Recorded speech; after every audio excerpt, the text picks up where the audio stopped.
Michael, will you sing us a song? Sing Hail Mary. Hail Mary.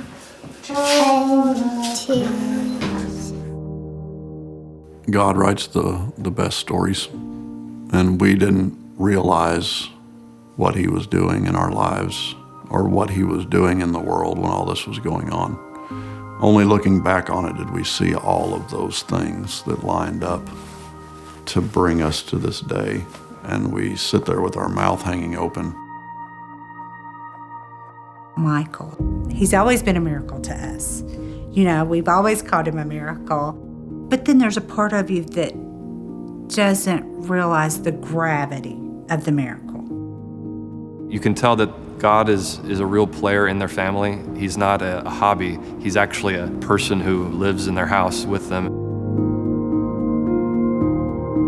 I started with the Knights in 2005, and I decided I would look into being a Knights of Columbus insurance agent after reading Parish Priest, because I really felt like coming into this business, I have to be an apostle of Father McGivney. Latching on to his mission and seeing how important it was that we take care of Catholic families. And that's when our family kind of started developing a devotion to Father McGivney. It was December 31st that we had the ultrasound that revealed the Down syndrome. We didn't have a problem with the Down syndrome at all. In fact, I told Michelle, I said, what a blessing for our children to be able to grow up around someone like that. We were advised that we probably needed to get some additional testing done. They shuffled us into a small room, pulled the ultrasound up on the screen, showing us how his body looked like it was completely full of fluid, like a little balloon. He said, well, this is gonna be terminal. He has fetal high drops diagnosis. You have basically two options. One would be to go ahead and terminate the pregnancy now, or you can wait for him to die on his own and then we'll just induce a stillbirth labor. The day that I was given 0% chance of the baby surviving, I kneeled down and I told God, if you let him die, I will still love you, Lord. But it'll take me a while to forgive you. But I promise to still love you. I kind of just had an agony in the garden moment. I said, Father McGivney, if you will pray for him, then we will change his name and I will name him after you.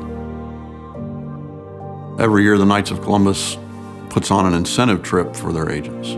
So in January of 2014, it was announced that we were going with a pilgrimage to Fatima. So they had told me that they were there praying for the health of their baby, and that would probably require a miracle, so praying especially to Father Michael J. McGivney for that made perfect sense to me. Daniel and I asked all of our friends that were close to please pray through the intercession of Father McGivney on the day that we were in Fatima. I just kept thinking, Lord, let this baby be the miracle. If he's Father McGivney's miracle, then he will live. The reading of the day, it just hit us both pretty hard. Jesus says to the man that comes and asks him to heal his son, go forth, your son will live. And I remember looking at Michelle with my mouth hanging open, you know, thinking, wow, how powerful is that? Physically, I felt like a veil was lifted.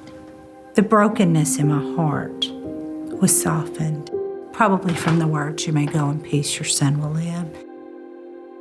And then we came home, and I went to the appointment for the ultrasound to see where the baby was. She came in and read the ultrasound, and everything looked like a normal Down syndrome baby. And that's when the doctor realized and had to flip through the charts and say, oh, I know who you are now. She didn't realize from looking at the ultrasound that we were the family with high drops. That it's the moment where you have to acknowledge that something has happened here that was miraculous. The doctor printed off one of the little sheets on the ultrasound. She said, look at this picture of this baby. This is the prettiest baby I've ever seen in my life. He was born on May 15th, and that is actually the day that Council 1 of the Knights of Columbus was founded. And then the first doctor who told me that Michael wouldn't live came in. And I never will forget, as long as I live, she said, "Michelle, I never thought we would be here. It has been the honor of my life to deliver your little precious baby." I think there are times in your life you think you've seen a miracle. But when somebody tells you that you have, it's even more special. And he is a miracle in a lot of ways. But he came to the right family. I think Michael definitely has changed our family for the better. He's taught us how to love someone who doesn't have to earn your love. I think he's taught us how to help people who are helpless. And he's just brought so much joy to our family and everything that he does.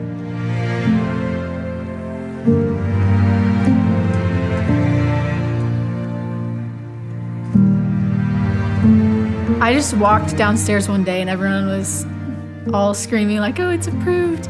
It's still mind-blowing to me that the Pope approved it, that God used our family in this way. Like, I can't even comprehend all of the people that this could touch and help out, and it's just really amazing. If there's a child that Father McGivney would want to help, this is the one. He's the youngest of 13. Father McGivney was the oldest of 13. The Knights of Columbus is very deep into the movement of those with special needs. He's one of the most loving children I've ever seen, and he has true joy. He makes everyone feel loved. God wrote this story. God chooses the miracles. God chooses who is beatified. He chooses who is canonized. He wants Father McGivney to be honored, and so he shall be. Good afternoon. My name is Daniel Schachle. I'm the general agent for Tennessee, Arkansas, Kentucky. I guess you saw my beautiful family and my story on the video. No need to recap that here. I just wanted to say that we've talked a lot about St. Peter here, and St. Peter happens to be my patron saint. And I think I know why he chose me, is because just like St. Peter, I've been a guy that's messed up my whole life but just keeps trying. And I think that's what we all have to do, is rely on God's mercy, and God's definitely been more merciful to our family and blessed us more than we deserve, especially with the prayers for our son through Father Michael McGivney.